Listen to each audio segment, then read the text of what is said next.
Good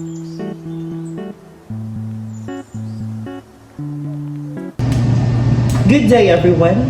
We are the financial management students of UC Maine, and we are here in Guadalupe Community Multipurpose Cooperative. We are here with Miss Geraldine Labiste, representing the GCMPC. Good afternoon, ma'am. Good afternoon. It's nice meeting you.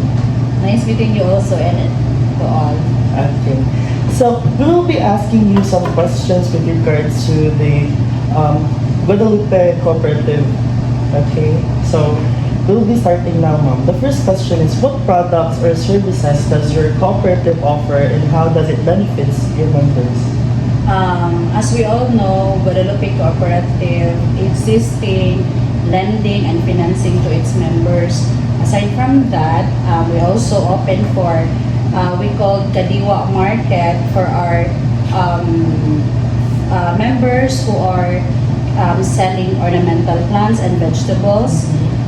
They can sell their products through our Kadiwa Market every Saturday and Sundays with a rental of 10 pesos per day.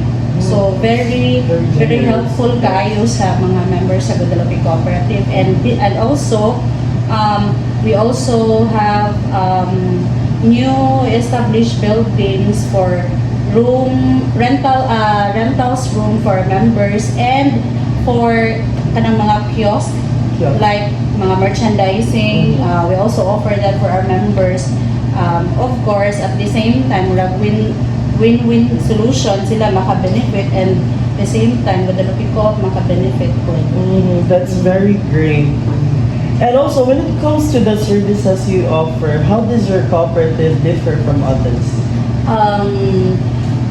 I can say that Guadalupe Cooperative, ever since wala jud mi utang. So ang kaning building nga giturukan karon nga inyuhang gilikuan karon is wag gyud tay utang. So dako ang amuang interest sa among time deposit, which is very kuan kaayo kanang like grabe og edge for other co-ops and banks. O edge pud ta sa banks kay cooperative is exempted sa withholding tax. Yes.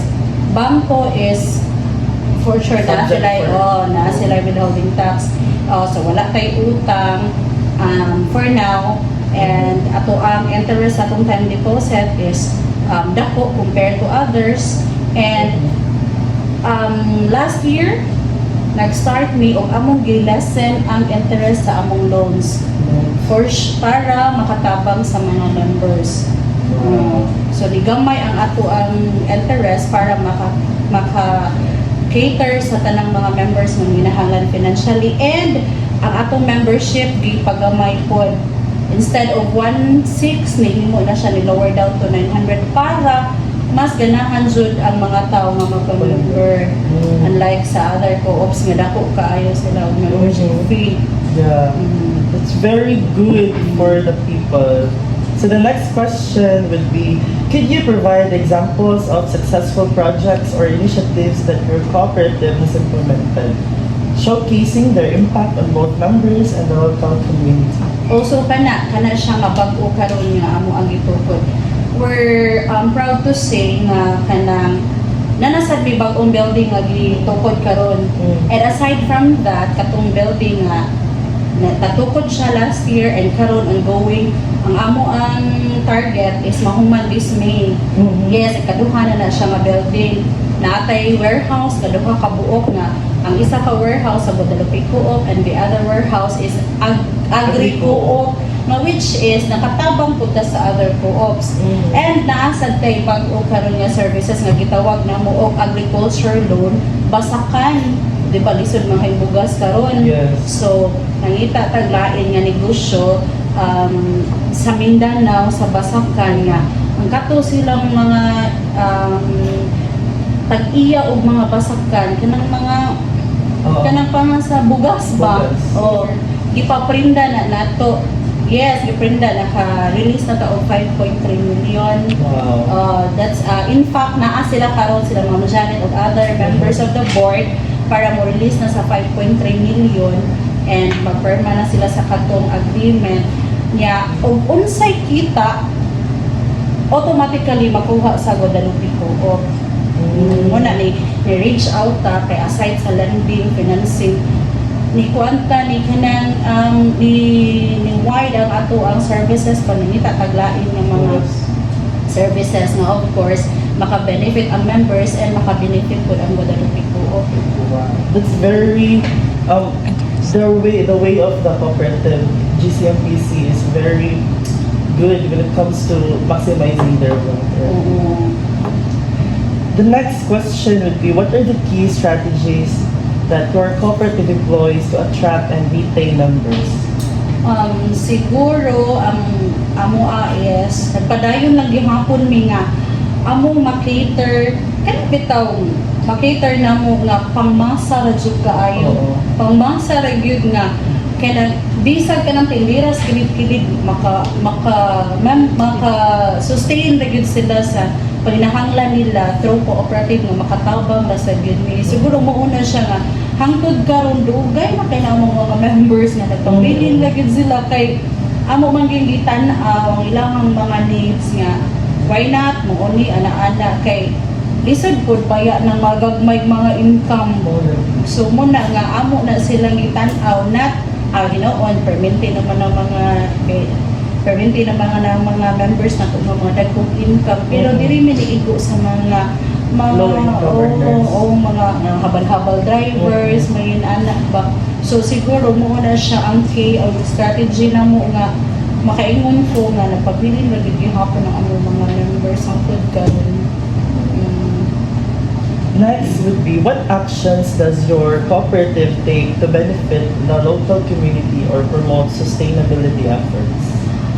Kuan ang Guadalupe Co-op day aside sa kanang sige naman lang ka no dili lang pud kay business ang atong ginahuna. Nitabang pud ta ni reach out pud ta community mga charities.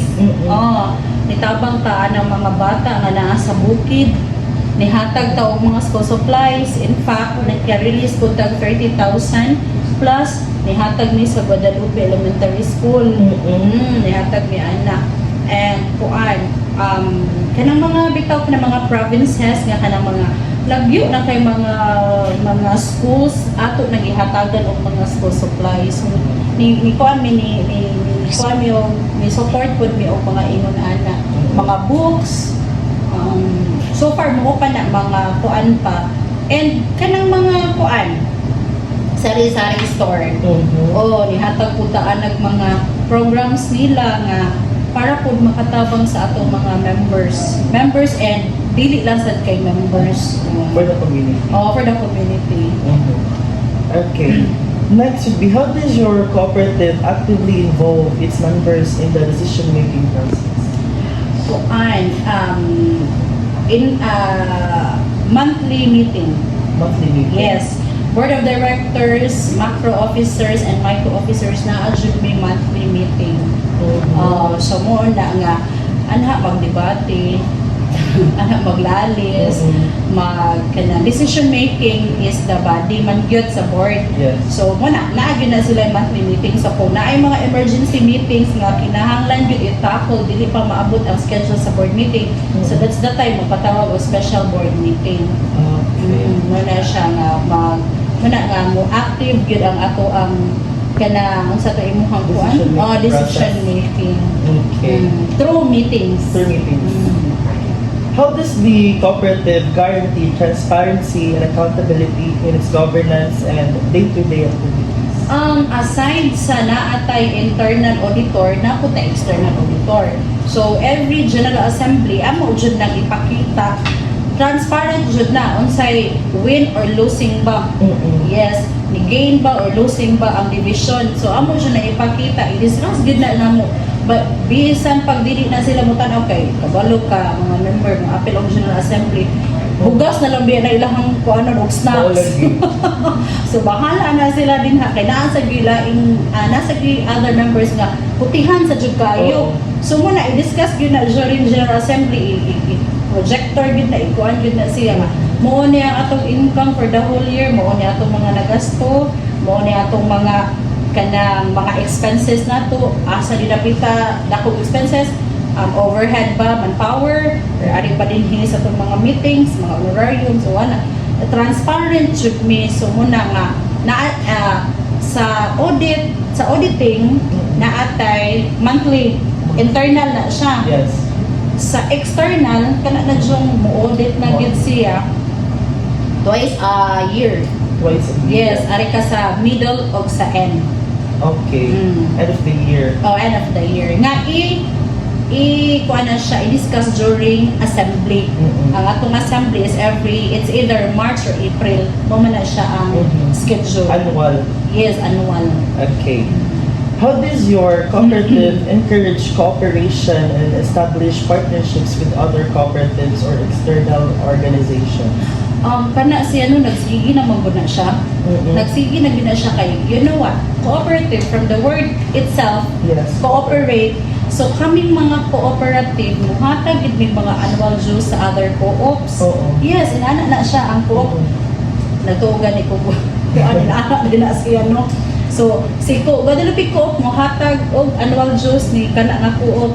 Daghan pag mga co-ops nga gipang hatagan. Mm-mm. So, aside sa naay nagpayong nato nga mga cooperatives, aside pero wala kay pagkakuan nga ang co-op gihatagan. Pero usually gyud ang Guadalupe Co-op maghatag gyud na sila Mm-mm. og mga unsa na siya kanang mura bitaw annual dues, gitawag na siya annual dues namo, nga which is makatabang na pud sa lain co-op. Mo na siya kanang kuan nga aside sa ana kita sa Guadalupe Cooperative ni-invest pud ta sa other co-op, not just kanang sa bank. So nag-open tag time deposit sa People's sa pamantong nga cooperative. Basta many to mention, di na tayo kakuan sa other co, basta nag-invest ta o mga kwarta sa other co-ops nga which is magamit ra sa nila sa ilahang daily nila nga needs. Next is, how do you ensure compliance with the cooperative law?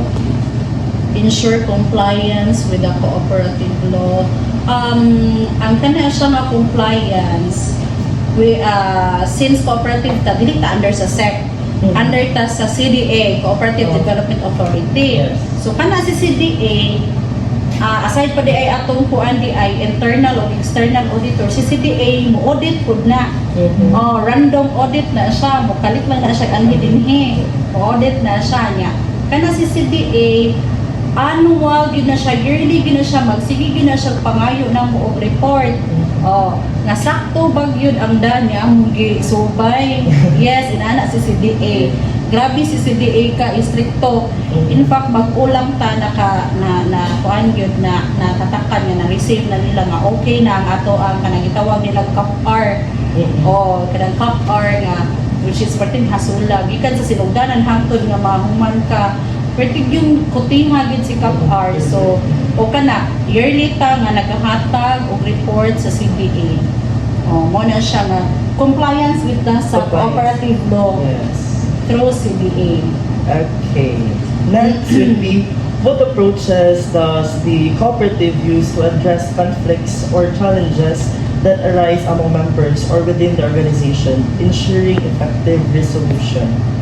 Yes, kana no dili yun na nato malikayan. Yes. Dili yun na nato malikayan nga si member na agyoy mga daha pangutana, okay na untag pangutana, apilan paglalis. Yeah. So aside sa during sa General Assembly, open man na sila kaya naman tayo gitawag og open forum. Yeah. So open kina sila nga mo question sa atong mga board regarding operation. Aside naa sa dyan mga reklamo dinhi. Mga day to day namo nga mga kuana mo nga operation naa dyan mo reklamo, so naaman tay manager nga makatubag ra.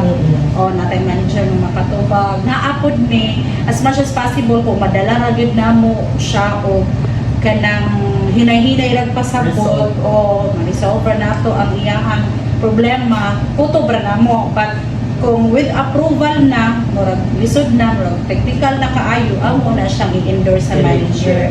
Yes, ang manager na araman sa dinha. Alright. Next would be, How does the cooperative assess and review its financial performance, and what steps are implemented to maintain financial stability? Financial stability.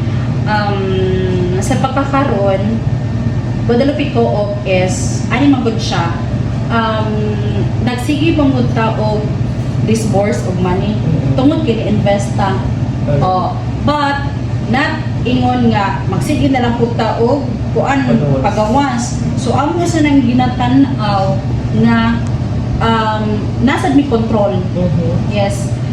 Mag-control taan na sa financial kay lisod pod o magsige ng taggawas unya mahurot na unya, diba? So situate nga ang kwartang na atong gipagawas na ara say magbalik mo double. Yes, in ana. So ang atong gibuhat ana naatay mga board nga nagtan-aw through financial statement. Mo na siya ang financial statement nga pagkatan-aw cash flow, income statement. During board meeting, i-discuss na sad na nila. So ato na tan-awon through reports, ana nga mga reports nga akong i-mention earlier, tan-aw na nila og asa ta dapita ngano o asa ta dapita nga kinahanglan mo lessen ta mo minimize ani dapita kay mura di maayo ni. So through financial statements, katong income statement o cash flow, tanaw na siya sa ato ang kanang mga board. Wow. The next question would be, how does your cooperative ensure that it complies with regulations and effectively manages risks in its operations? How does cooperative ensure that It complies with regulations? And effectively manage risks in its operation? Naatay amendments, naatay bylaws. Bylaw. Yes, through bylaws, diha man na nato makita nga si Guadalupe Co-op is sakto nga pa ang iyahang giagian. So wala tani si ma'am. Yeah. That's the rules sa bylaws. Kay na dito sa sa bylaws naga kita how Guadalupe Co-op works. Naa siya dito nga unsay iyahang sistema ni Guadalupe Cooperative. So through bylaws muna siya ang i-follow. Personnel, naapod tayo manual personnel para sa atong mga staff. Mo sa to siya atong i-follow. Okay. Next is, how do you encourage cooperation and collaboration among members and staff within the cooperative? We encourage savings. Savings. Yes. Later na ng utang. Okay. Savings man good, mo man gyud na siya ang in fact naana siya din ha sa atong brochure nga savings is mo gyud na siya ang main root gyud sa Guadalupe Cooperative. So kung wala kay savings, di man sa kakaloan. Di man kakaloan sa Guadalupe Co-op.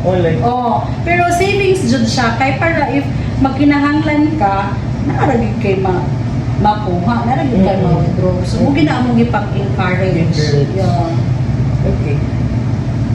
Second to the last question would be, can you discuss any future plans or initiatives that the cooperative is considering to enhance its operations and involvement with the community? So far, among di ko alis ka na pa siyang basakan kay mula yun na kay di ba nakabantay mo na atay tindahan sa silong. Yes. So ang among aana yun aside sa makatabang ni sa financial diri sa credit division, kung unsay kita nila dito or for example dili baka dili ni baro nila mapahiran ang ilang giprinda nga basakan. So imagine makadawat na ang Guadalupe Co-op. So ang bugas na ilahang ma-earn dito, ang ora kong ibalik sa silong, na which is barato ra kaayo dito. Yes. Barato man jud kay dito, murag mga as in dako jud kay diferensya. So far sa pagkakaroon kana sa amua and katong mga buildings nato naasad mi laing gihunahuna ni target mi diri sa mga kadiwa market kanang vegetables. Kay amo man kung nakita karon ba nga number one, good basic needs sa mga tao is pagkaon. Yes. So, ang amua, in fact, naanatay yuta sa pangutan nga naana siya anha na ipang-abot ang mga vegetables. Nagsige na mi ana karon. Oo. Muuna ang amo ang gitan-aw nga amo gid na siyang palapdon gid na namo ang amo ang pagkuan ang amo ang plano nga kanang sa mga market bitaw kanang mga vegetables umugid na amo ang plano sa pagkakaroon but wata kabalo in the future na nasad mi basi mag-housing may pohon ana kay kabalo ka ang mga tao nangita gyud mga housing. Yes. Oy, aside di ay sorry di ay nakalimot ko naa di ay tayuta sa San Marcelo. San Marcelo. Yes, kuha na siya 20 na kalat 20 lot nga kuan na siya gilow na siya diri sa atong member niya sakto siya wala siya kabayan so gabira sa grabe so natay housing natay housing but nangita pa lang gitaan na og mga buyers and ang mga papers ato pa nang gipangklaro o klaro pa na nato para ready na ta for kanang dispose pero naa na tay buyers nanay mga nag-reserve from 20 or nabot ang mga nag-10 ka buok na lot na lang 10 lots na lang ang available okay ang 10 is reserved na so for now kana lang siya and then siguro later on nasad siguro yung mahuna-hunaan ang Guadalupe Co-op nga unsa na sa nang amo ang ikuan is other services nga maka-benefit po ang mga members. For now, mura sad na siya. Kaya ang lending na to, perminti naman ang lending na to. Papio na to, naalapod na, PO. Para kung wala kay cash, pwede lang yung ka makapalit sa goods sa silong. Yes. So, for now, kana lang sa. Kana pa. For our last question, can you share key milestones or achievements that highlight the cooperative success? For me, no, cooperation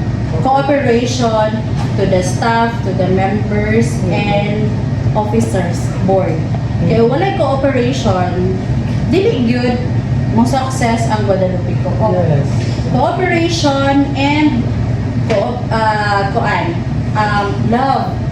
love nimo ang imuhang love nimo ang Guadalupe Co-op so makiglambigit ka mo engage ka aside sa savings aside sa mangutang ka so syempre mo bayad jud kasi mo utang yes bayad kasi mo utang para pautangon pagbalik ni Guadalupe Co-op aside ana mo patronize ka sa atong mga services like sa silo palit ka kay mo patronize ka naa man say pabalik nimo na kay patronage refund mo sa nakaayo sa Guadalupe Co-op kay mangutana ko nimo palit kag metro naa ba kay patronage at the end of the year palit kag pure gold or kay sana wala kay mabalik kung ari ka Guadalupe Co-op na jud kay patronage refund kung magsigisag ka og utang naasa kay patronage refund nga mabalik nimo nga yearly mahatag gid namo unya kuan ka kanang gana deposit ka regularly sa imong fixed deposit na jud kay dividendo sad nga mga madawat ana na siya, balik-balik regular na siya. So, ikaw, si member, nitabang ka sa Guadalupe Co-op, nitabang po sa member, ana regular na siya. So, cooperation. Naagyo diha ang cooperation and love sa imuhang co-op. And that ends our interview. Thank you so much, ma'am. Thank you. Thank you very much. It's a pleasure. Yes, salamat sa you choose Guadalupe Co-op for your sa inyong activities. Thank you. Thank you.